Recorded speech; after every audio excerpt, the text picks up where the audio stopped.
Ang aking mga magulang, binyagan din po sa Katoliko. Pero nung ako po ay nagkakaedad na, yung aking pong mother ay na-convert sa born-again Christian. Jesus is Lord Church, yung pangalan ng kanilang relihiyon. Kaya yun po yung aking kinamulatan. Kami po ay mga born-again Christian. Nung ako po ay mag-high school, nagkaroon ako ng classmate na Iglesia ni Cristo. Then ako po ay in-invite sa kanilang pamamahayag. Kung tawagin siguro sa atin ay crusade. Pag-attend ko sa kanilang pamamahayag, dahil kaming mga born again, mahilig kami sa Bible study. Wala kaming pakialam kahit ano pangalan ng relihiyon mo. Basta may pagkakatipon, may kinalaman sa salita ng Diyos, game na game kami dyan.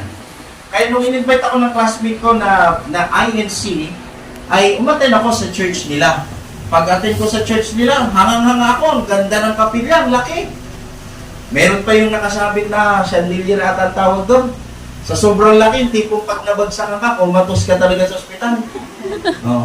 Napakaganda. Then napansin ko yung pagtuturo ng mga ministro, kakaiba din. Sobrang formal, tanong at sagot lang.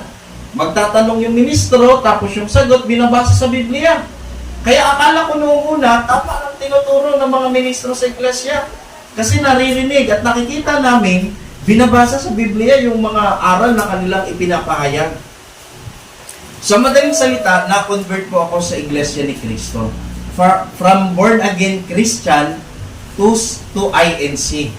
Ako po'y nabaptize sa Iglesia ni Cristo noong 2007. Yung mga aral na sinampalatayanan ko dyan is, iisa lang ang Diyos, ang Ama lang. Di ba? Yan yung paniniwala nila, Elder. Si Kristo, tao sa likas na kalagayan. Yan. Ang Iglesia ni Kristo ang ililigtas sa araw ng paghukom. Kaya makakarinig ka sa mga INC na kami lang ang maliligtas. Oh, kasi doktrina nila yan. Kung meron kayong kapitbahay, makikita nyo, inaakay kayo sa kanilang kapilya. Kinukumbinsi kayo na umanib kayo sa Iglesia ni Kristo. Kasi ang aral nila, pag wala ka sa Iglesia ni Kristo, is hindi ka maliligtas.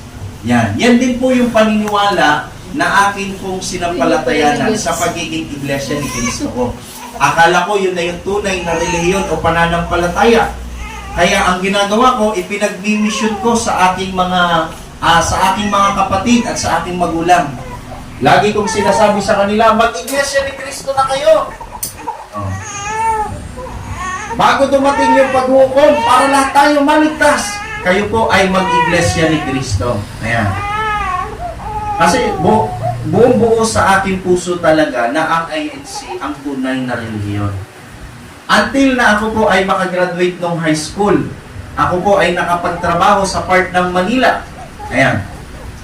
Diyan po nagkaroon ng pagkakataon na mas makapagsuri ako ng mas malalim sa doktrina ng INC. Doon ko na-realize sa patuloy na pagbabasa ng Bible na ang pagsamba pala, ito pala ay iniuukol ng mga lingkod ng Diyos sa tunay na Diyos. Ibig sabihin, kaya sinasamba ng mga lingkod ng Diyos ang isang umiiral kasi kinikilala nila itong Diyos. Kaya nagtaka ako sa aking kalagayan bilang Iglesia ni Cristo kasi kami mga INC, dalawa yung sinasamba namin. Alam niyo po ba yon? Ang mga iglesia, dalawa po sinasamba namin. Isang tunay na Diyos, ang Ama, at isang tao, si Kristo. Ibig sabihin, ang galing namin sa debate. Si Kristo, tao, hindi tunay na Diyos. Pero pagpasok namin sa kapilya, sige naman ang pagsamba namin sa Kanya. Kaya may dalawa kaming sinasamba. Isang tao, si Kristo, at isang Diyos, ang Diyos Ama. Kaya nagtaka ako, sabi ko, bakit parang iba yung paniniwala namin sa aral na itinuturo ng Biblia? Kasi sa Bible, ang sabi ni Kristo, sa Panginoong mong Diyos, sasamba ka. Siya lamang ang iyong paglilingkuran. Ibig sabihin, may kinalaman sa pagsamba, ito'y para lang sa tunay na Diyos. Kaya yung mga INC minsan nakakilala ko, inaakay ako, sabi sa akin, magbalik loob ka na sa iglesia. Sabi nga sa akin ng isang INC, nung iglesia ka, ang ganda ng kapilya natin. Lumipat ka sa Sabadista. Sabadista tawag na mga INC sa atin eh. Lumipat ka sa Sabadista. Kumbaga sa isang paglalarawan, nakahiga ka na sa kama, lumipat ka pa sa banig. Ang ganda na ng kapilya natin, lumipat ka pa. Lumipat ka sa relihiyon na yung kapilya, mga sira-sira. Sabi sa akin. Kaya di ba minsan may kasabihan tayo, kapag ang simbahan hindi tapos, sa Sabadista yan. Narinig niyo na yung gano'n? Pag ang simbahan hindi tapos, sa Sabadista yan. Kaya sabi sa akin ng kakilala kong INC, nasa banig ka, nasa kama ka na, lumipat ka pa sa banig. Ang ganda ng mga kapilya natin, tapos lilipat ka diyan sa mga ang simbahan ay hindi tapos at maliliit. Yan. Pero sabi ko sa kanila, lagi kong sinasabi, okay na dito, mas okay na ako dito sa Adventist na simple lang ang bahay-sambahan. Ang mahalaga, tunay na Diyos naman sinasamba namin. And kaysa nandiyan ako, ang lalaki nga ng kapilya ninyo, tao naman sinasamba natin. O, kaya kung gusto nyo sumamba sa tao, welcome sa malalaking kapilya ng Iglesia ni Cristo. Pero kung gusto mo na manatili sa pagsamba sa tunay na Diyos, manatili ka dito. Kahit simple lang bahay-sambahan natin, ang mahalaga, tunay naman na Diyos sinasamba natin. Kaya ako, sobrang proud ako sa pagiging Seventh-day Adventist. Sobrang proud ako sa aking pagiging Seventh-day Adventist. Bakit? Kasi yung mga aral nito nakasulat sa Biblia. Kaya nung nag-alinlangan ako sa pagsamba namin kay Kristo, umalis talaga ako sa Iglesia ni Cristo. Hindi naman ibig sabihin, traitor ako bilang isang INC. Nakita ko lang kasi na yung aral wala sa Biblia. Anong gagawin ko? Parang nakakakonsensya na samba ako ng samba, tapos wala na sa puso ko. Bakit? Ayoko na sumamba sa tao Kaya ang ginawa ko talaga, umalis ako at tumiwalag sa Iglesia ni Cristo. At dyan po, nag-search na ako sa ibang religion. Bakit? Gusto ko pa rin maglingkod. Gusto kong sumamba. Yan ang pinakamasarap sa buhay ng tao, ang sumamba sa Diyos. Kaya kung ikaw isang kabataan, namumulat ka sa pagsamba ng Adventist, i-priority mo yan. Bakit? Yan kasi ang magbibigay ng halaga sa iyong buhay. Dahil yan, nagkakaroon ng pagkakataon na makipag-ugnay ka sa Diyos na manlilikha. Kaya paggawain, sobrang galak ako Bakit? Kasi nakakaugnay mo yung Diyos na manlilikha mo. Kaya nung ako po ay umalis sa INC at nag-search ako sa ibang sekta, umatin ako sa iba't ibang religion. Umatin ako sa Pentecostal ulit, nag-attend ako sa Born Again, nag-attend ako kay Soriano, sa dating daan, nag-attend ako sa kay Kibuloy, inatinan ko yan. Kay lahat, inatinan ko talaga, wala akong pinili. Bakit? Kasi gusto ko malaman ano ba dito yung dapat kong pasukan para makapagpatuloy ako sa pagsamba. Hindi naman ako negative sa religion, gusto kong sumamba. Nga lamang, sasamba ka na rin lang, doon pa sa mali. Kaya dapat, doon ka na sa tunay. Kaya ako nag-research talaga. Diyan ko po na-encounter yung Pentecostal Fourth Watch. Marami pong klase ng Pentecostal. Di ba yung mama mo Pentecostal din yan? Tama ba? Pentecostal din? Dati. Pero hindi. Miracle Crusade ngayon. Marami kasing klase ng Pentecostal. Yung kinabilangan ko is Fourth Watch. Yan yung nangangaral sa palengke na may kinikilalang apostol, si Feriol. Mabilis lang ako na-convert sa religion na yun kasi akala ko yun din ang totoo. Dahil ang laki ng pagkakapareho sa Pentecostal Fourth. Pagpasok ko sa Pentecostal, akala ko yun na talaga. Alam niyo mga kapatid, yung pakiramdam na nakahukay ng ginto, yung tipong wala nang ibang mahalaga sa'yo kundi yung bagay na yun. Kasi para sa'yo, yun na yung totoo. Kaya ang ginawa ko, tumira na ako sa church. Kasama ko yung mga pastor at ibang manggagawa na nangangaral in public. Ako po yung madalas mangaral sa bus at saka sa palengke. Diyan ko po nakilala si Kuya Dong nung Fourth Watch ako. Nakadebate ko pa yan sila nila Ate Ruth. Kaya nasar ako dyan dati kay Ate Ruth Kasi ayaw maniwala sa gusto kong sabihin. Tatalataan pa ako. Hindi nga, Brad, basahin mo maigi. Sabat yan, hindi yan linggo. Talaga makikipagtalo. Kaya yung mag-asawa na inis talaga ako dati. Kasi kaya ba yung aking kapananampalataya? Hindi ko sila kapaniniwala Kaya nung Fourth Watch ako, nung pang-apat na taon ko, ipinasok ako sa school ng theology ng aking pastor. Ibig sabihin gusto niya na magpastor din ako. Then ako'y naging first year theology. Sa aking pagiging theologian, nagko-continue yung aking journey. Tuwing umaga, meron kaming job spec. Tanghali, meron kaming Bible subject. Pagkahapon, required po kaming lumabas in public para mangaral. Ang madalas namin pinapangaralan, kagaya na ako binanggit, is palengke at saka bus. Kung familiar po kayo sa Cubao Farmers sa Manila, nasakay po ako dyan ng bus at nangangaral. Mula Cubao to Ayala, Ayala to Alabang, then pabalik pa. Mula Cubao pa Fairview, hanggang dulo pa ng Caloocan. Tuwing hapon, makikita nyo po kami dyan na nasakay ng bus at nangangaral. Ayan. Masaya ako sa pagiging Pentecostal ko kasi nagpapastor na ako eh. Kumbaga sabi ko, eto na talaga. Dito, may katwiran pa ako na dito na ako tinawag, dito na ako mamamatay. Yan ang paniniwala ko noon. Isang araw, nakapanood po ako ng debate. Hindi po ako nagpo-promote ng debate ha, bahagi lang ng aking testimony. Nakapanood ako ng debate, Seventh-day Adventist versus Pentecostal Fourth Watch. Ang topic nila, alin ang araw ng pagsambat pangilin ng Kristiyano, Sabado o Linggo? Ayan. Then, mainit yung debate.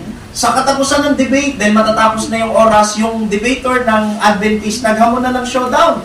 Sabi niya, kung mabasa ko sa iyo na yung natitirang Sabat sa 4:9 ng Hebreo ay ikapito at hindi unang araw, tatanggapin mo, talo ka na, tapos na tayo. Yun ang hamon ng debater ng Adventist. Siyempre, dahil kami mga Pentecostal, ang pagsamba namin at Pangilin Linggo. Alam niyo kung bakit? Anong araw muling nabuhay si Kristo? Ha? Linggo. Anong araw bumaba yung Holy Spirit nung Day of Pentecost? Linggo. Unang araw. O edi saan ka pa? Di Linggo na. Kaya Linggo yung aming pagsambat Pangilin. Kaya nung nagamon yung Adventist ng showdown, ikinol ngayon ng debater namin. Nabasa na yung natitira palang Sabat sa 4:9 ng Hebreo, ikapito pala yun, Sabado pala yun, hindi unang araw o Linggo. Sa katapusan ng debate, maliwanag yung pagkapanalo ng Seventh-day Adventist. Kaya nung napanood ko, sabi ko, paano nangyari yun? Paano nangyari na hindi nagawang tutulan ng aming debater yung Sabat na kinikilala ng mga Adventist? Alam niyo, classmate ko, galit na galit nga sa mga Sabadist. Sabadist na tawag sa inyo ang classmate ko eh. Sabi ng classmate ko, pag ikaw nag-backslide sa Fourth Watch, sa Pentecostal, lumipat ka na kahit saang relihiyon. Huwag lang sa Sabadista. Sabi sa akin, lipat ka na kahit saan. Huwag lang sa Sabadista. Sabi ko, bakit? Napakaraming bawal dyan, mamamatay ka sa gutom. Sabi ko, ganun ba? Oo. Sa Sabadista, mangangayayat ka ang daming bawal na pagkain. Isipin mo, sabi niya sa akin, mamamalengke lang daw ang isang Sabadista. Pag mamamalengke daw ang isang Sabadista, bibili ng isda, bibilangin pa daw kung ilan yung kaliskis. Sabi ko, grabe pala itong mga Sabadista na ito. Napakalupit talaga. Kaya sabi niya sa akin, wag na wag kang nilipat sa Sabadista. Mamamatay ka sa gutom, ang daming bawal na pagkain. Tumatak sa isip ko yun. Kaya ang sabi niya sa akin, nung napanood ko yung debate, na natalo yung Fourth Watch, sabi ko, parang hindi ako makapaniwala. Sabi ko, bakit hindi nagawang talunin yung doktrina ng Adventist? Parang kakaibang ang doktrina na itong mga to, tapos hindi natalo. Doon po nag-umpisa yung aking curiosity. Ano pa meron sa paniniwala ng Seventh-day Adventist? Kaya ang ginawa ko, pinagda-download ko sa cellphone yung program ng Adventist. Ang sinuri ko pa noon is Kapitulo, Versikulo. Familiar kayo doon? Yung program na Kapitulo, Versikulo. Kay Kuya Jerry at saka kay Kuya Johnson pa yun nung araw. Bago magkaroon ng another ministry na pag-aralan natin. Then, yung isa pa, yung Back to the Scriptures Ministry, nung mabait pa yung Anchor. Sinuri ko din yun, dinownload ko sa cellphone ko, tapos pinag-aralan ko. Alam niyo mga kapatid, pinag-aralan ko yung doctrine ng Adventist within 4 months. Kaya ako ang isa sa pinakamatagal na nag-aral sa doktrina ng Seventh-day Adventist bago umanib. Alam niyo po, sa 4 na buwan na pag-aaral ko sa doktrina ng Adventist, meron kong 5 katotohanan na nagpakumbinsi sa akin bilang isang theologian. Bilang isang nag-aaral sa Biblia, nakumbins ako na ang aral ng Adventist, biblical, na nagpakumbinsi sa akin, kaya ako umalig din sa Seventh-day Adventist. Sa pag-aaral ko po noon, patago pa yun, actually pasikreto. Dahil kapag ka 10 p.m. lights off sa school, sa dorm ng mga theologian, double deck yun, nasa taas ako, ang ginagawa ko, nagtataklob ako ng kumot. Tapos gabi-gabi, pinapanood ko yung kapitulo, versikulo, tsaka back to the scriptures. Within 4 months, may 5 katotohanan akong nadiskubre na nagpapatunay na ang Adventist biblical lahat ng aral. At ito yung tunay na pananampalataya. Ang unang-una po dyan is yung doctrine of salvation, kaligtasan. Kasi po, kaming mga mga protestante, naniniwala kami, meron kami tinatawag na cult religion, mga kultong religiyon. Nagpapakilalang Kristiyano, pero ang tawag namin kulto. Kaya nung ako lumapit kay Periol, yung teacher namin, sabi ko, Pastor, paano ba malalaman kapag ang isang religion ay kulto? Sabi niya, madali lang yan. Kapag ka ang religion nagtuturo na para ka maligtas, aanig ka sa kanilang religion, kulto yan. Sabi ko, ganun pala.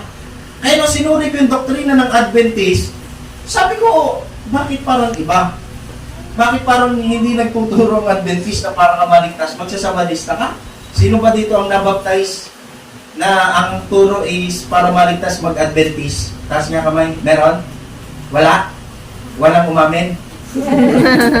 O diba? Kayo mismo buhay na patotoo na hindi nagtuturo ang Adventist para maligtas, kailangan kang umamin. Bakit? Ang turo ng Adventist, kung gusto mong maligtas, lalapit ka sa tagapagligtas kay Kristo kasi yun ang tagapagligtas. Diba sabi ni Apostol Pablo, sa biyaya kayo'y nangaligtas sa pamamagitan ng pananampalataya. Yan ang doktrina at aral ng Seventh-day Adventist. Kaya sabi ko, tama. Tama pala yung aral ng Adventist na sa Biblia, pareho sa turo ni Pablo. Paano nang mangyayari na kulto ito?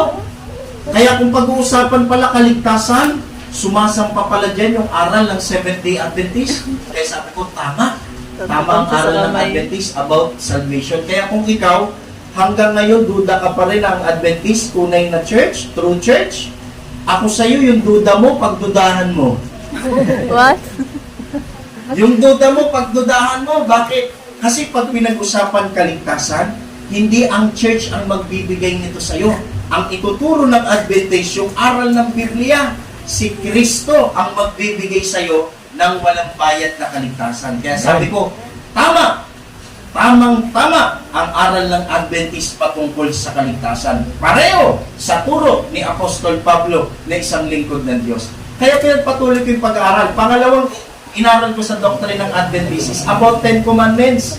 Sabi ng classmate ko, ang mga Sabadista, hindi yan nagbabasa ng Biblia. Isipin mo naniniwala sa 10 Commandments, sa Old Testament yan.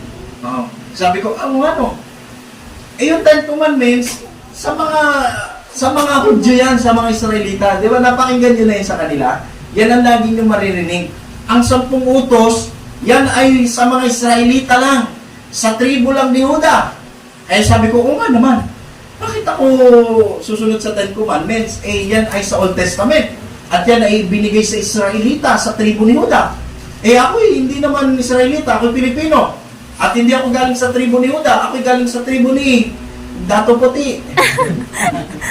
Kaya sabi ko, bakit ko susundin yung 10 Commandments? Hindi pala yan para sa akin. Pero alam nyo mga kapatid, nung inaral ko yung doctrine ng Seventh-day Adventist sa tulong ng kapitulo, versikulo, doon ko na-realize, ang mga Kristiyano pala, sila yung mananampalataya na talagang number 1 na nag-iingat sa kautusan ng Diyos. Diba sabi ni Kristo, hindi ako naparito upang sirain ang kautusan, kundi upang ganapin at ipaliwanag. Isa sa itinuro ni Kristo, sabi niya, matuwid na gumawa ng mabuti sa araw ng Sabat. Alam niyo yung turo na ni Kristo, hindi niyo na po yan maririnig sa mga mangangaral ngayon. Pakinggan niyo yung mga iba't ibang sekta. Lahat yan sila nagbibida. Kami ang tunay na iglesia. nakakabit sa pangalan ng reliyon namin ang pangalan ni Kristo. Ah. Kami ang tunay na saksi dahil kinikilala namin ang pangalan, ang bigkas sa pangalan ng Diyos. Oh. Kami ang tunay na nasa daang matuwid dahil kami ay merong aklat na Quran. Lahat sila nagbibidang sa Diyos. Pero yung lumabas sa bibig ni Kristo na itinuro niya, hindi nyo maririnig sa mga sektang yan. Saan nyo maririnig yan? Dito po sa aral ng Seventh-day Adventist. Eh sabi ko, paano nangyari yun? Yung turo ni Kristo, nasa Seventh-day Adventist. Sabi ni Kristo, nandito ako, hindi para sirain ng kautusan, kundi para ipaliwanag pa sa inyo ng tama. Kaya sabi ko, tama ang aral ng Adventist about 10 Commandments. Kami pala ang nagkakamali sa hindi pagsunod sa kautusan ng Diyos sapagkat ito'y itinuro mismo ng Panginoon. Kaya sabi ko, tama ang aral ng Adventist. Sa pagpapatuloy ko ng pag-aaral, pangatlong inaral ko is about Sabbath. Kasi po, sa school namin, na meron pong malaking library. Alam niyo po, nabasa ko dun sa library, sa history, world history, na kung saan ang pagsamba pala, church history, I mean, na ang pagsamba pala ng linggo, pangilin at pagsamba ng linggo, nag-start doon sa Roma, na kung saan ang emperador doon is si Constantine. Siya ay Sunday worshipper. Sumasamba talaga siya sa araw, yung literal na araw. Sun worshipper. Kaya nung na-convert siya sa Kristyanismo, ipinasok niya yung doktrina na yan. Kaya unti-unti nabago ang mga Kristiyano sa Roma mula sa pangingilin ng Sabat, naging Sunday keeper. Eh dahil tayo, nasakop tayo ng Kastila, na yan ay sakop ng Roma, na ipalaganap yung pananampalataya na Sunday keeper. Kaya magtataka ka, bakit hindi tayo Sunday keeper? Bakit hindi tayo Sabbath keeper kung talagang Sabbath keeper ang mga apostol? Eh kasi sa history pala, nagkaroon ng pagbabago na mula sa pangingilin ng Sabat, nagkaroon ng pagbabago into Sunday keeping. Kaya sabi ko, paano nangyari yun? By history pala, ang aral pala ng Adventist, by historical evidence, kapareho pala nila ng pagsamba mga Kristiyano. Doon ko nalaman, sabi ko, yung pagsamba pala namin at pangilin ng linggo, ito'y bunga pala ng pagbabago ng kautusan. Hindi pala sa pagsunod ng kautusan. At yung nangahawak ng matibay sa kautusan ng Diyos, yun pala ang mga Seventh-day Adventist. Sabi ko, ang galing. Ang galing. Kasi napakaraming Kristyanismo, ang Adventist naninindigan sa pagsambat pangilin ng Sabado. Eh yun pala, kakampi pala nila ang unang mga Kristiyano. Kaya sabi ko, tama. Tama ang aral ng Adventist about pangingilin ng Sabat. Kami pala ang nagkakamali sa pagsambat pangilin ng linggo. Kaya nung ipinagpatuloy ko yung pag-aaral, pang-apat na inaral ko sa doctrine ng Adventist is about deity of Christ, pagka-Diyos ni Kristo. Kasi kaming mga INC, dahil dati akong INC, naalala ko nung nagtuturo ang mga ministro, ang gagawin ng ministro, magtatanong, ayon kay Kristo, ano po ang kanyang likas na kalagayan? Pagtanong ng ministro, bubuklatin yung Bible. Then babasahin yung John 8:40. Favorite nila yan, di ba? Parang gasgas na nga yun eh. John 8:40. Sasabi, nakalagay pa naman doon, ako'y tao na nagsasaysay ng katotohanan. Aba, pagkabasa ng ministro, isasara yung Bible. Tapos magbibigay na ng konklusyon, ayon kay Kristo, ano raw ang kanyang likas na kalagayan? Ayon sa kanya, siya'y tao na nagsasaysay ng katotohanan. Sa makatuwid, gagan magturo yan eh, lagi nasigaw. Parang kuha ka ba? Sound familiar. Sa makatuwid, Deja vu. si Kristo, Deja vu. tao, at hindi tunay na Diyos. Kaya talagang Tapos may iyak ko yan. opo, siya nga po, gagana mga Nasiyak ko. Alam niyo mga kapatid, pag binasa mo yung talata na yun, pagbasa mo sa verse chapter 8, verse 40. Yung Pagbasa book mo na ng kuyo, 40, wag mo may muna ano. isara yung May- Bible. ito. Ituloy mo yung basa para makuha mo yung konteksto. Kasi di ba yun yung rules sa pag-interpret, Elder? Kailangan makuha mo yung context para hindi ka magkamali sa pag-interpret. Eh pag binasa mo ng buo yun, pagdating sa verse 58, sabi ni Kristo, bago si Abraham ay ako nga. Kinakain. Sa Greek yan is ego eimi. Ang meaning is existence. Ibig sabihin, sinasabi ni Kristo, bago pa ipanganak yung ninuno natin si Abraham, nag-e-exist na ako. Ibig sabihin, kung titingnan mo yung konteksto ng chapter 8, ipinapakita pa nga yung dual nature ni Christ. Sa kanyang kalagayan bilang tao, siya'y nagsasaysay ng katotohanan. Pero sa kanyang kalagayan bilang Diyos, nauna pa siya kay Abraham. Ibig sabihin, sinasabi niya, mas nauna pa siya sa ninuno nila. Pwede ba mangyari yun? Mas nauna ka pa sa ninuno mo? Hindi pwedeng mangyari yun. Maliban lang kung ikaw ay merong ibang likas bago magkaroon ng likas bilang tao. Kaya sabi ko, tama! Tama ang aral ng Adventist patungkol sa pagkakilala nila kay Kristo. Sa John 20:28, sabi ni Tomas, nung siya'y nakumbinsi na nabuhay si Kristo, Panginoon ko at Diyos ko. At sa Pilipos 2:6, sabi ni Pablo kay Kristo, si Kristo daw ay may pagkapantay sa Diyos. Kaya sabi ko, no doubt, tama ang aral ng Adventist patungkol kay Kristo. Yamang siya'y tunay na pananampalataya. Kilalang kilala niya ang Diyos na kanyang pinaglilingkuran. Kaya sabi ko, tama ang aral ng Adventist patungkol kay Kristo. Sobrang sobrang crucial na doctrine yan. Dahil pag nagkamali ka ng pagkakilala sa tunay na Diyos, baka imbis na mapunta ka sa langit, may impyerno ka pa. Bakit? Kasi makikita mo yung turo na yan sa mga sugo ng Diyos. At tamang-tama, sabi ko, yung turo ng mga apostol, pareho sa turo ng mga Adventist. Si Kristo ay tunay na Diyos. At yung panghuli na inaral ko sa doctrine ng Adventist na dito nagpasya na akong umanig sa Seventh-day Adventist is patungkol sa True Church, Remnant Church. Nung inaral ko kasi kami mga INC, ang paniniwala namin, ang iglesia na italikod, nalipol, nawala. Nagkaroon ng panahon sa kasaysayan na hindi na umiiral ang tunay na iglesia. Pagkatapos, ipinanganak si Felix Manalo, then ipinangaral ang iglesia ni Cristo sa Pilipinas, nagkaroon na ng kaligtasan. Itinayo sa Jerusalem, nausig, naglakbay, nalipol, naitalikod. Then nawala. Pinanganak si Felix Manalo, muling bumangon ang iglesia ni Cristo dito sa Pilipinas noong 1914. Yan ang aming paniniwala. Pero nung pinag-aralan ko yung doktrina ng Adventist, doon ko nakita yung true church pala, hindi kailanman nawala. Hindi kailanman nalipol. Di ba sabi ni Cristo, ako'y sa inyong palagi hanggang katapusan ng sanlibutan. Pangako ni Cristo yan. Ibig sabihin, kumpiyansa siya na hanggang katapusan, may sasamahan siya. May tunay na mananampalataya. Kaya sabi ko, tama ang aral ng Adventist sapagkat ang true church, noong una, ay dumami. Then inusig. Then may pinapatay. May tumalikod. Pero merong nalabi.